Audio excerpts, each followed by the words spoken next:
Est-ce que tu peux me parler de ces brouteurs, d'où ils viennent? Alors, pour le cas de Anne, on a retrouvé ces brouteurs-là au Bénin.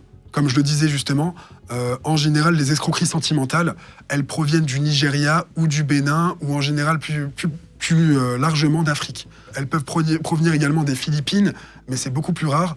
Ils sont beaucoup plus, par exemple, sur des escroqueries financières là-bas. Si la spécialité de l'escroquerie sentimentale est plutôt en Afrique, c'est que c'est une escroquerie pour laquelle il y a besoin de mettre en œuvre très peu de moyens. Un compte sur les réseaux sociaux, c'est gratuit. Chez certains opérateurs, un numéro de téléphone, c'est gratuit. Et il n'en faut pas plus. À partir de là, tous les outils trouvés et utilisés dans cette escroquerie sont open source et gratuits. Donc en fait, c'est un vrai danger. Il faut vraiment que tout le monde fasse attention à ce genre d'outils-là. Il y a eu d'abord un escroc qui a reçu l'argent sur des comptes bancaires. Donc Anne faisait les transferts par virement bancaire vers l'étranger depuis son compte bancaire. Et à partir de là, l'escroc dispatchait le tout en crypto-monnaie. Nous, on a pu retracer les fonds. On connaît l'adresse du wallet qui détient les fonds à l'heure actuelle.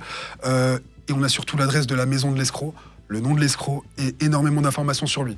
Tu nous en parles depuis le début. C'est quoi un brouteur? Un brouteur, c'est une expression familière pour désigner un escroc qui s'est spécialisé dans l'escroquerie sentimentale. Les brouteurs, en général, ciblent les personnes vulnérables sur les réseaux sociaux. Les personnes célibataires, les personnes âgées, isolées sont leur cible de choix.